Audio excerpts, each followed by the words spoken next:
My experience with the U.S. Air Force Strategic Air Command, or SAC, began in January 1960 when I reported for duty in the 509th Air Refueling Squadron at Pease Air Force Base in New Hampshire.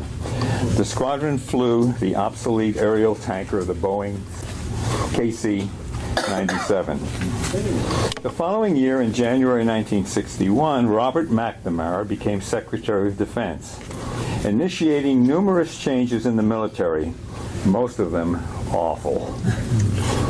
MacNamara had been one of the whiz kids at the Ford Motor Company, a strong-willed, analytical personality. He believed that everything could be quantified. In time, his effort to reduce management to a numbers crunch, hit the Strategic Air Command with a disastrous program called the Management Control System, or commonly called the MCS system. MCS attempted to manage military operations by counting and valuing events. Air crews received points for activities occurred during flight missions. Points were awarded for on-time takeoffs, heavyweight takeoffs, air refueling rendezvous, fuel offloads, navigation legs, approaches, landings, etc. Needless to say, the more dangerous flight activities received the most points. Crews were rated and promotions were predicted on how well crews scored on their accumulation of points. Commanders depended on high point accumulation within their total command to ensure any opportunity for their promotion.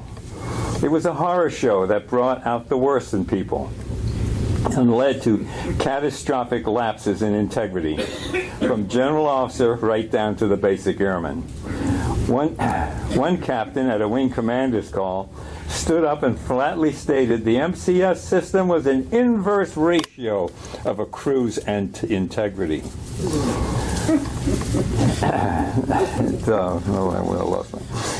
He had to put in his papers for separation before making that bold statement.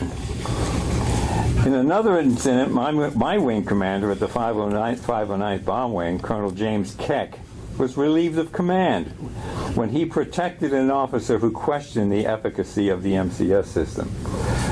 Jim Keck survived to retire as a 3-star general. This man had great integrity. The flight activities which garnered the most points in the least amount of time soon dominated mission scheduling. What had been routinely safe operation now became a nightmare. A formation of 4 to 6 aircraft loaded with maximum gross weight rolled down the center line of the runway and took off at 15-second intervals. This dangerous practice was designed to get the airplane positioned in alert status off the ground quickly in the event of an attack on the nation. No one questioned the need to be proficient in this maneuver. What crews objected to was to risking their lives by doing it on every mission. Then some genius decided to award even more points if it was done at night. As a result, we became midnight flyers.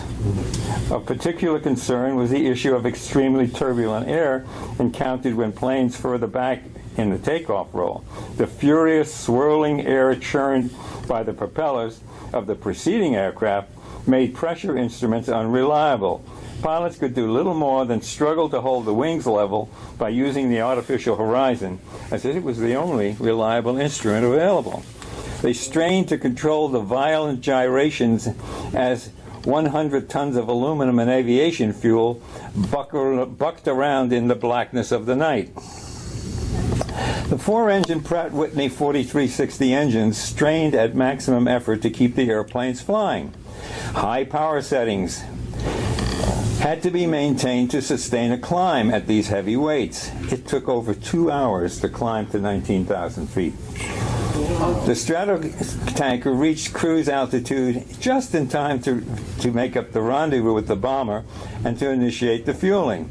As they tried to hook up, the tanker was flying as fast as it could, while the bomber was flying at speeds that they could barely stay in the air. KC-97s had to descend to maintain the airspeed needed to refuel the bombers. Consequently, tanker engines ran continuously at maximum power for 3 or more hours on every mission. Engine failures were common. If a crew returned with all 4 engines turning, we had a crew party. In 1964, I upgraded to flight examiner and was promoted to a position of wing standardization. My crew was invited to attend a first team briefing. This is the lead crews in the Strategic Air Command. And this was with General Power, then the Commander-in-Chief of, or as they called him, the CINC, C-I-N-C, of the Strategic Air Command, headquartered at Offutt Air Force Base in Nebraska.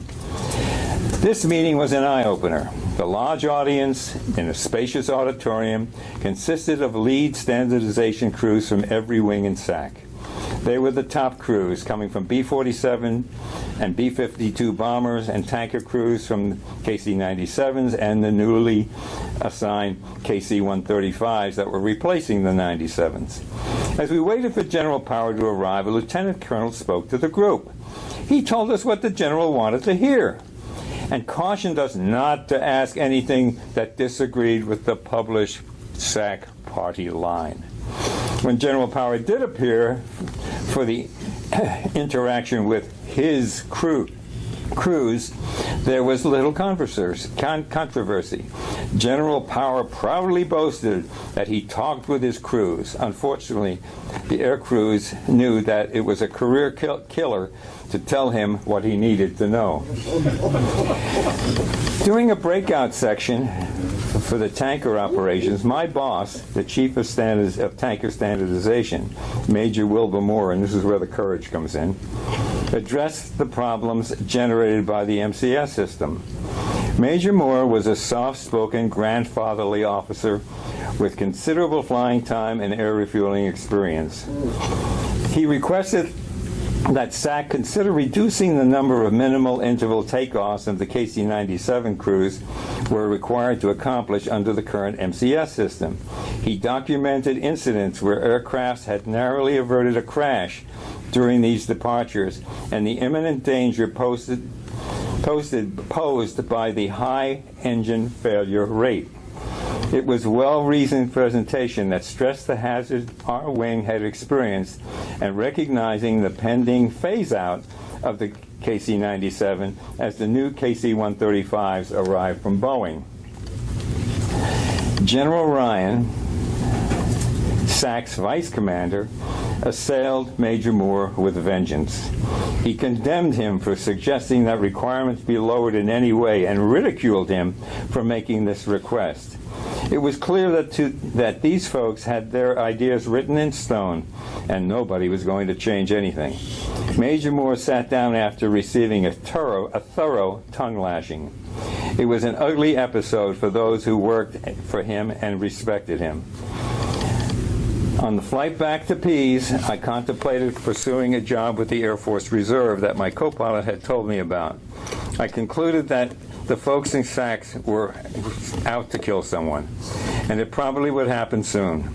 I applied to become an Air Reserve technician, a civil service job that required membership in the Air Force Reserve. It was a full-time flying position. I mailed in my resume and was hired by the Troop Carrier Wing at the Greater Pittsburgh Airport. For the next 24 years, I would witness what an Air Force command with dedicated people who were not intimidated into doing something unsafe could achieve. The skilled citizen airmen of the Air Force Reserve excelled while maintaining extraordinary morale. And in a few years, the reserve forces grew to comprise over 50% of the nation's airlift and air refueling capability. On the morning I left Pease Air Force Base for my new job in Pittsburgh with my wife and children in the car, I drove out the South Gate on my way to what is now I-95. I looked over my shoulder at the approach lights at the end of the runway and thought, you didn't kill me. Not 30 minutes later, I heard on the car radio that a KC-97 at Pease, involved in a heavyweight minimal interval takeoff, had lost an engine and had crashed into those lights at the end of the runway. The crew died in the explosion. I later learned that it was number 3 of a 4-ship cell. Number 4 had flown directly through the fireball and had miraculously escaped. Major Moore was right. MacNamara, Ryan, and the MCS system were wrong. SAC leadership recanted and the KC-97 minimal interval takeoffs were phased out. General Ryan moved up to become Chief of Staff of the Air Force. Robert MacNamara continued his disastrous Pentagon reign and subsequently mismanaged the Vietnam War until 1968. I don't know if Major Moore was ever promoted, and unfortunately, that flight crew was needlessly dead. I am thankful that I did not end up at the end of the runway as one of MacNamara's Strategic Air Command statistics. Wow.